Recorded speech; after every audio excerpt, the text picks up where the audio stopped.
আসসালামু আলাইকুম। আমি আজকে আন্টির বাসায় যে আন্টিকে হলো তেঁতুলের আচার বানিয়ে খাওয়ালাম আর আপনাদের কাছেও শেয়ার করলাম। ভাবলাম যে আপনাদেরকেও দেখায় যে আমি কিভাবে তেঁতুলের আচারটা বানাইছি।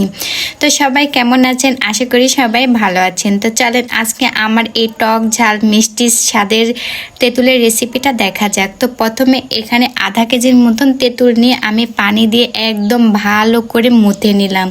আর যেগুলো ছ্যাবড়া ছ্যাবড়া ছিল এগুলো আমি হাত দিয়ে বেছে ফেলে দিয়েছি। যেহেতু পাকা তেঁতুল সেজন্য অল্প পানি দিয়ে সুন্দর করে আমি দেখতে পাচ্ছেন হাত দিয়ে একদম মুথে নিয়ে এক সাইডে রেখে দিছি। তো তারপরে আমি এই আচারের জন্য একটা স্পেশাল মশলা বানাবো।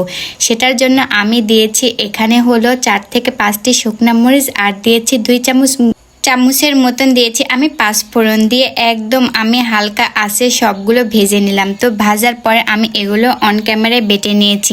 তো তারপরে একটি কড়াইতে দিয়েছি আমি আধা কাপ পরিমাণ সরিষার তেল। তেলটা যখন গরম হয়ে আসলো এখানে দিয়েছি 2টা আমি রসুন বাটা। তো রসুন হালকা করে থেতো করে নিয়েছি পাটাতে। আর দিয়েছি 2টা শুকনো মরিচ আর দিয়েছি 1 চামচ দিয়েছি আমি হলো জিরা দিয়ে ভালো করে আমি তেলের সঙ্গে একদম ভেজে নিলাম। যখন ভাজা হয়ে গেল যে তেঁতুলটা আমি পানি দিয়ে একদম মুথে রেখে দিয়েছিলাম সেটা আমি একদম দিয়ে দিলাম। দিয়ে এখন আমি এগুলো মিশিয়ে নেব। এখানে কিন্তু পানি দেওয়ার দরকার নাই আর এটা পানি দেওয়ার চেষ্টাও করবেন না। যেভাবে আপনি মাখিয়ে রাখছিলাম ঠিক এভাবেই করে থবেন। তো তারপরে আমি এখানে দিয়েছি 2 চামচ পরিমাণ লবণ, 1 চামচ দিয়েছি হলুদের গুঁড়া আর 1 চামচ দিয়েছি আমি মরিচের গুঁড়া আর দিয়েছি 2 থেকে 3টি দারুচিনি দিয়ে এখন এগুলো আবারও আমি সুন্দর করে সবগুলো তেঁতুলের সঙ্গে মিশিয়ে নেব। তো আমি নেড়ে নেড়ে সবগুলো তেঁতুলের সঙ্গে মিশিয়ে নিলাম। তো একটু চুলাতে রেখে তারপরে আমি দিয়ে দেব এখানে চিনিটা আপনারা স্বাদ অনুযায়ী দিবেন। যেহেতু আমি এখানে আধা কেজি হলো তেঁতুলের সঙ্গে 1 পোয়া দিয়েছি চিনি। তো চিনি যদি আপনারা মিষ্টি বেশি খেতে চান সেক্ষেত্রে হলো বেশি দিতে পারেন, আর যদি টক টক খেতে চান তাহলে একটু কম দিতে পারেন। তো দেওয়ার পরে আবারও নেড়ে চেড়ে আমি এখানে দিয়েছি হলো 1 চামচ ধনিয়ার গুঁড়ো আর 1 চামচ দিয়েছি জিরার গুঁড়ো দিয়ে আবারও আমি নেড়ে চেড়ে একদম তেঁতুলের সঙ্গে মিশিয়ে নিলাম। তো একদম অল্প কিছু উপকরণ দিয়ে এই তেঁতুলের রেসিপিটা আপনারা তৈরি করতে পারবেন।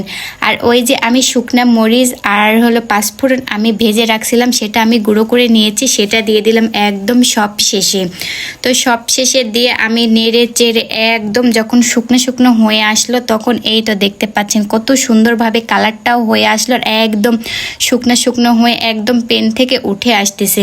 তো এই পর্যায়ে আমার আচারটা হয়ে গেল। তো আমার আচারটা দেখেন কত সুন্দর হয়েছে, দেখতেও অনেকটা সুন্দর হয়েছিল, খেতেও মাশাআল্লাহ অনেকটাই সুন্দর হয়েছিল।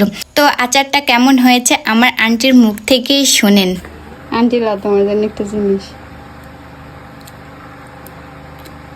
আন্টি সেই স্বাদ, এত স্বাদ কে?